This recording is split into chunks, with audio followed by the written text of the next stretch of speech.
Wag po kayong mainis kay Ram, kay Tatay Ram, kasi gano'n lang po talaga siya magmahal, na gusto niya talaga at the end, mapabuti po yung si Kuya Dave.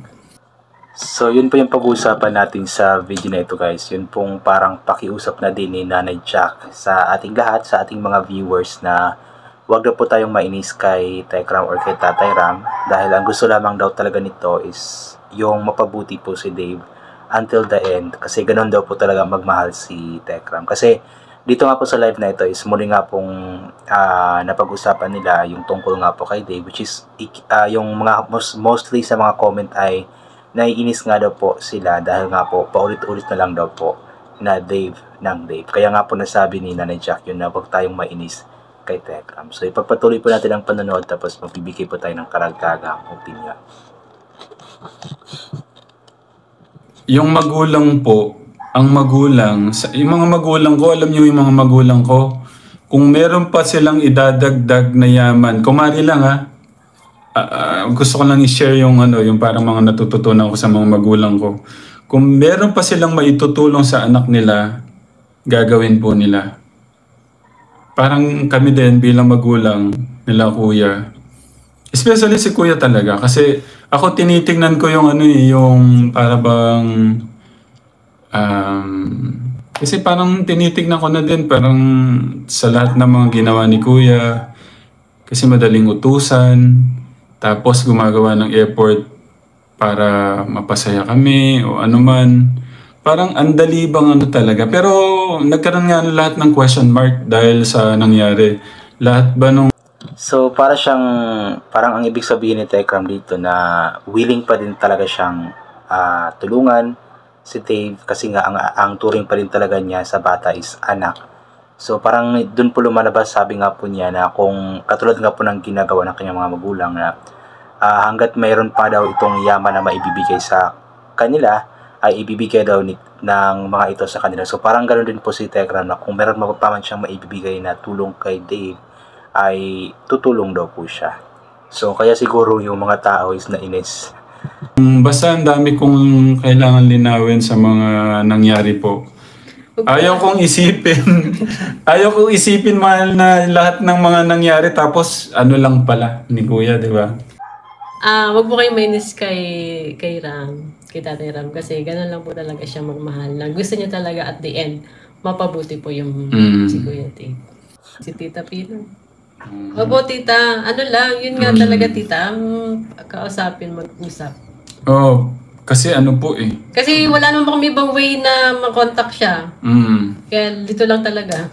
Closure lang po. Magkaroon lang po ng Ito po, dito na po siguro kami magtatapos, kasi sabi ko 30 minutes lang. Para hindi na rin po kayo ma-stress. Kasi na-stress na din yung mga natin. Siguro dito namin tatapusin. Itong live po namin ay panawagan lang po na magkaroon po ng closure. Na para lahat po ng mga nagmahal kay kuya, magkaroon na po ng ng kalinawan na ano ba talaga yung nangyari? Ano ba talaga yung mga katotohanan? Gusto ko po magkaroon ng linaw lang, lalo especially sa mga nagmamahal talaga. Yun lang po. Kaya kay Tito Francis, naman, magano po kayo? Kung kami, kahit kailan po kayo dito, kumbaga, kaya lang, kung kami lang kasi mag-asawa, kahit kailan kayo na lang magpunta, kung kaya lang yung mga nagpaabot ng pagmamahal. Ayaw namin sila magantay. So yun nga po yun. Yun nga pong isa sa mga topic na pag-usapan doon, yung tungkol nga po doon sa nasambit ni Nanay Jack na wag daw po tayong mainis kay Tekram dahil nga po sa ulit-ulit nito na Dave ng Dave.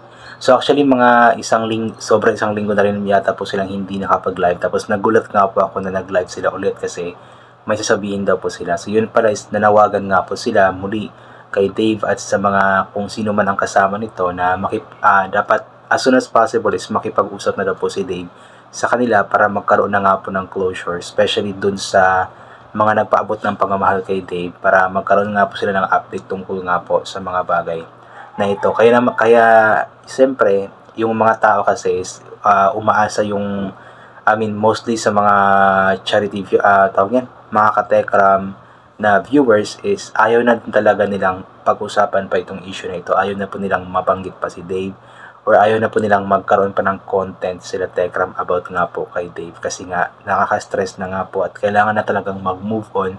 At yun po ang gusto nilang gawin ni Tekram, yung mag-move on na talaga at kalimutan na, or hindi naman sa kalimutan, pero wag nang mag-content pa about kay Dave, katulad nga po nitong live nila. Pero yun nga, walang ibang paraan daw po sila Tekram na may paabot yung gusto nilang sabihin kay Dave, or yung panawagan nila kay Dave, kundi mag-live lamang sila. Kasi hindi nga daw po nila alam kung nasaan si Dave, kung sino yung kasama nito.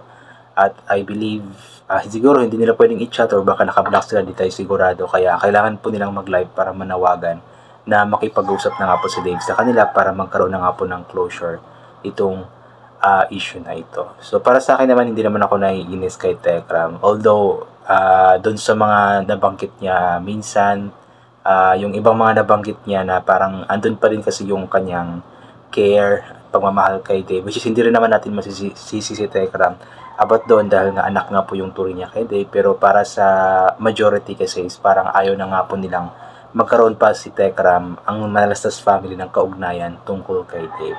Pero para kay Tekram kasi, bilang isang ama, bilang 5 years na naging ama ni Davis, hindi po talaga madali na maiwaglit sa kanya yung pagiging ama niya kay Dave. Sabi nga po niya na hanggat may tutulong pa siya, is tutulong nga daw po siya. Kasi ganoon daw po talaga magmahal ang magulang. At sabi nga ni Nanay Jack na ganoon din daw talaga magmahal si Tekram.